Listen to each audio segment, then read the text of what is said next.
We knew what it was like not to own this asset. We knew what it was like to lease it from others.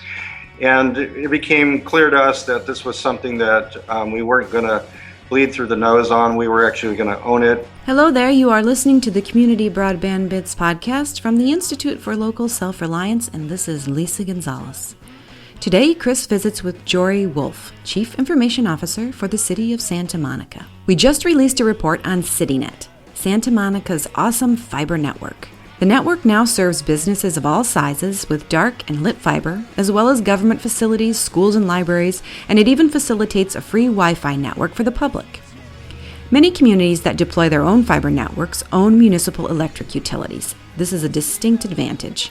That's not the case in Santa Monica. Santa Monica's PATH, an incremental build that required no debt, provides a possible option for other communities similarly situated. Here are Jory and Chris. Welcome to another edition of the Community Broadband Bits podcast. I'm Chris Mitchell, today speaking with Jory Wolf, CIO for the City of Santa Monica. Welcome to the show. Thank you, Christopher. It's wonderful to have you on. We've been talking for the past year or so as I gathered research for the report we've just released on Santa Monica CityNet, network run out of your Information Systems Department. So congratulations on such a wonderful network, and I'm glad we're able to bring some attention to it. Thank you, and thanks for showing the interest in our story. Absolutely. That's what we're going to talk about today. And I'd like to start by just giving people a sense of what Santa Monica is like for the many folks, including myself actually, who have not actually been there yet.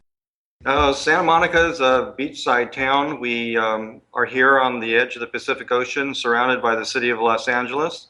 We have a population of about 95,000 people at night, and in the daytime we can get up to about 250,000. Our community, which is quite dense in population, we have about 23 parks though, so besides our density we do have a lot of open spaces.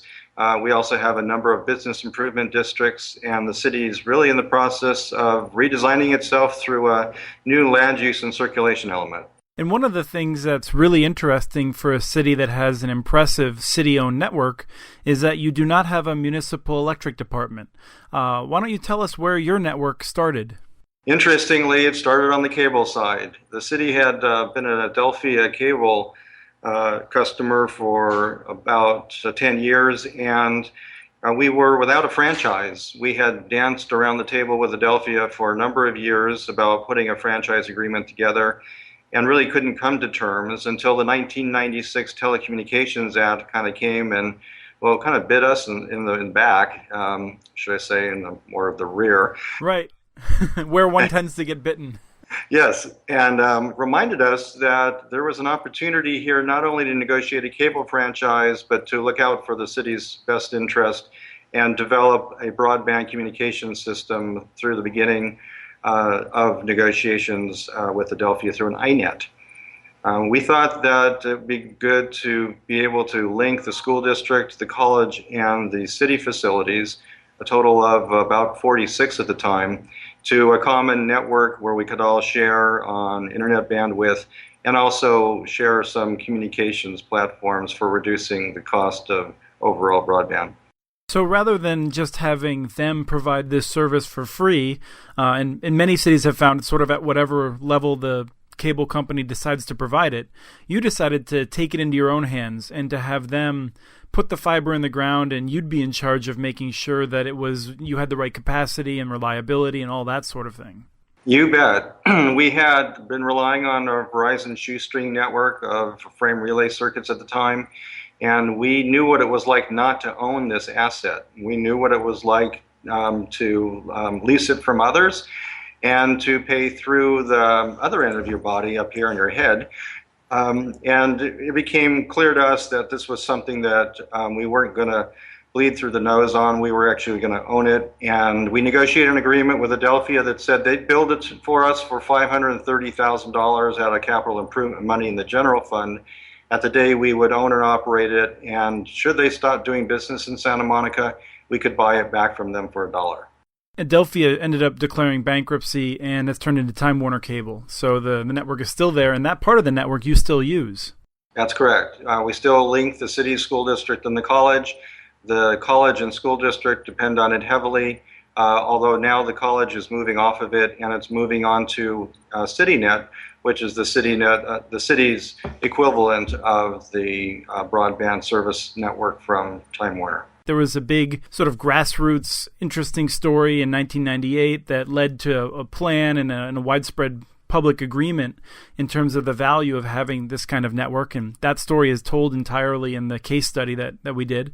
But we're going to turn now to just the last piece of that Adelphia franchise, which is what kind of cost savings did that generate for you because you were operating your own network versus leasing circuits? In the first year, we were able to save close to $500,000 by operating our own network. It was fortunate that we were able to not only save significant amounts of dollars, but we were able to go from a 128K frame relay network to a 2 gig backbone. Imagine what that was like for best practice ITIL strategies, for data centers, for storage area networks, for backup and redundancy, and the kinds of high bandwidth applications that we'd be able to roll out in the future really became mind-boggling for us, and we thought it was the best thing we ever did. Yeah, I'll bet. That's a tremendous amount of savings that you identified. And one of the things we talk about in the report is how farsighted it was for City Council to keep re-budgeting that money into your account so that those savings continued to accrue and you could add on over time. And can you just briefly tell us what you did over the years after you built the first network? Well, fortunately, it all came from a telecommunications master plan that was adopted by Council in 2000. Which was a result of a study with other cities in the area. We set out to reach all the goals of the telecommunications master plan, and we started with universal access in our city libraries, and so we built eventually 300 public workstations in our 5 branches, and actually 4 branches at that time, 5 branches now. And we decided that we needed to go beyond that. So we started putting workstations that were connected to the internet in public facilities, trying to get more and more of the public onto the internet to break down those barriers of universal access, including parks and other neighborhood facilities. We pretty much accomplished all of the first 2 goals, and that was to connect the community college, the school district, and the city. The second one for universal access. And the third was in the event that there was an opportunity to look at extending the broadband services to the community in some other way, i.e. through for the businesses, for economic development purposes, or for community stakeholder institutions, for them to also benefit from the broadband and how that would then be returned to the community in improved services.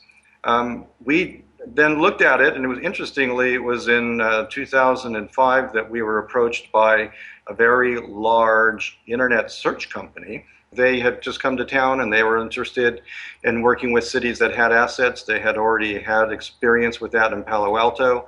And at the same time, we were scratching our heads and saying, well, who wants this stuff and who can we expand it to? So we're thinking the hospitals, the hotels. And this large company came to us and we used them as a proof of concept. We went to City Council and we got their approval for us to lease dark fiber at the time. And it was a go. Everyone thought that this could be a good thing. We completed the construction in a very short period of time and treated it like a public works project. And then it became a city public work asset at the end of the day. The tech company actually reimbursed the city for all the construction costs. So a really good public-private partnership model that won a lot of local acclaim.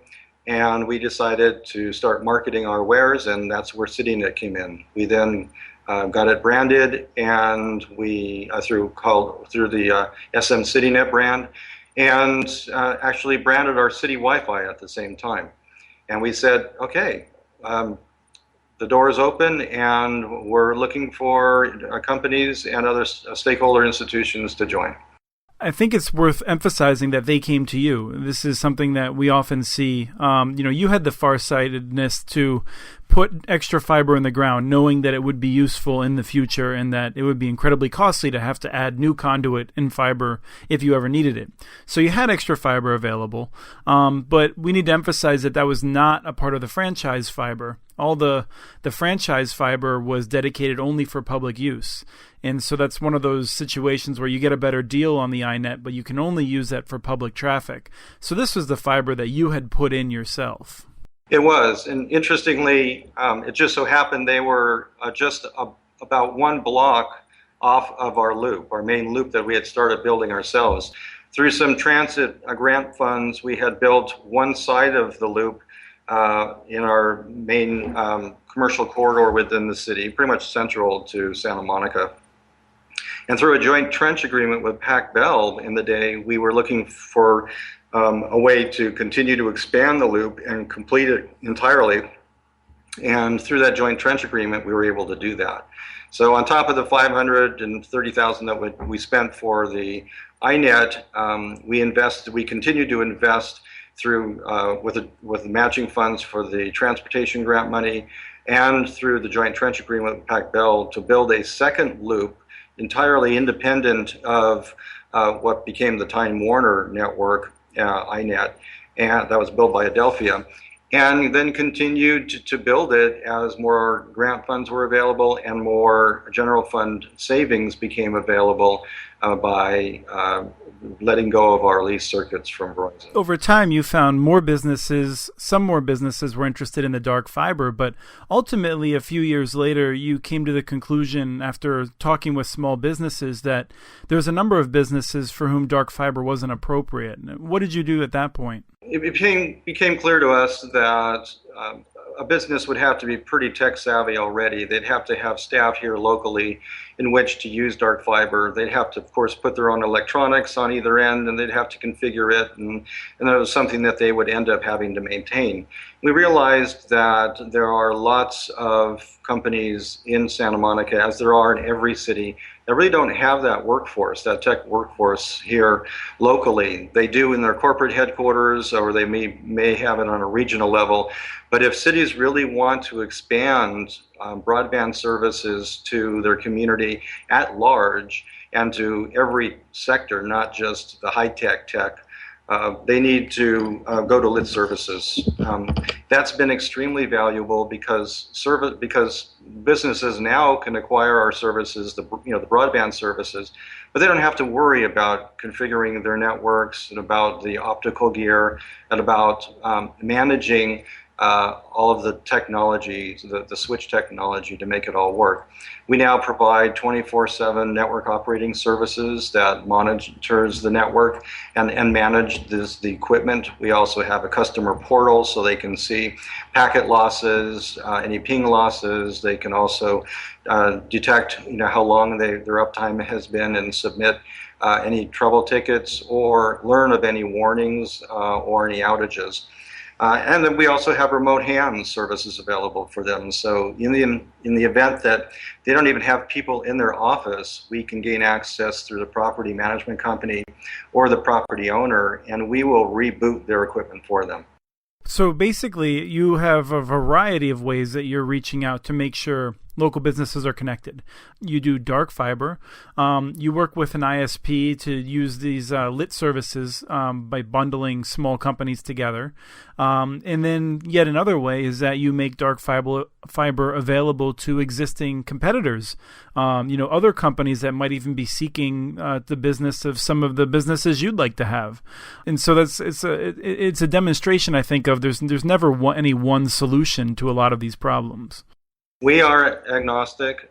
We will provide fiber optics to our quote-unquote competitors who we don't see as competitors. We got into this business by wanting to prime the pump. We didn't get in this business to be a competitor and to drive the market or drive anyone out of the market. We really got in here to create the marketplace so that Santa Monica would be fiber rich, so that we'd be able to nurture the businesses that were here and attract new ones to come.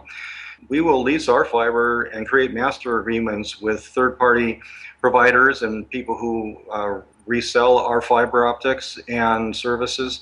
And we work with any ISP who is able to provide discounts to our local businesses that we will broker and then pass those on to those businesses for additional savings. We find that many companies see us as the competition. Those tend to be the larger companies. Would you really say many of the companies see you as competitors? Because I would suspect that you would have a few big companies that see you as a competitor, but you're enabling many other companies to compete. We are here to reduce the cost of telecommunications services, typically broadband services to community businesses, institutions, and stakeholder organizations. We are not here to pump up an industry. We are here to level the playing field. And so that's one of the benefits to the community, this leveling of the playing field, and particularly to businesses at this point. But what are some of the ways that CityNet has impacted the rest of the community to provide some benefits? It's been incredible. We realized early on that once we had a broadband network with some real strength, that we'd be able to do some new age kinds of applications. And we set out to look at mobility and transportation. We put all of the city's traffic signals on the network, and now they're all synchronized and they're managed in a transit management center. We also are in the process of finalizing holding the light green for traffic signal priority for our rapid buses called the Big Blue Bus and the LA Metro Rapids as well. And we have traffic signal cameras galore. We have about more than 50 of those. We have, it supports our Wi-Fi, so we now have free internet access in 32 Wi-Fi hot zones in the city, as well as over a dozen major commercial thoroughfares. The entire streets within Santa Monica are now Wi-Fi enabled. We have real-time parking signage that we collect in our structures, our lots, and even the wireless parking meters that we have on the street. And we push that out real-time to signs in front of the structures and lots, and also to cell phone applications for the public to be able to find parking as quickly as possible. And in 2014, that's not uncommon, but you were one of the pioneers of it. Am I right? Yes, we were. We developed our own system for managing the availability of parking spaces. We've now turned that over in public-private partnerships to other companies to do that for us. And we have also been pretty much pioneering the transit priority system for this whole region. We came up with the whole new, the idea of using Wi-Fi connected to fiber optics rather than using copper with loops in the ground to detect where our transit vehicles were. Wow, that's pretty incredible. Is there anything else that you want to tell people in the last minute we have? Fiber optics and what fiber optics will provide has been revolutionizing the way that government provides services in this community. But beyond the services that government provides, it has enabled a new economy, a startup economy with incubators and accelerators, and has enabled even our hotel industry and especially our hospitals to be able to be in compliance with new regulations and also to be very competitive in a new economy. I really hope people take a look at the case study because there's a lot of more details available to what you've done than we've been able to cover. But thanks for coming on and doing the interview with me. It was a pleasure, Chris. Thank you. Be sure to check out our report, Santa Monica CityNet, an incremental approach to building a fiber optic network. You can download it at ilsr.org or from uninetworks.org. You can also go to smgov.net and do a search for CityNet, and you can review Santa Monica's information on the network and all the available services they provide. Please share your ideas for the Broadband Bits podcast. If there's a topic that interests you, or if you'd like to hear from a specific guest, feel free to email us. Write to podcast@muninetworks.org. You can also follow us on Twitter. Our handle is @CommunityNets. This show was released on March 18th, 2014. Thank you to the group Valley Lodge for their song Sweet Elizabeth and licensed using Creative Commons. Have a great day and thanks for listening.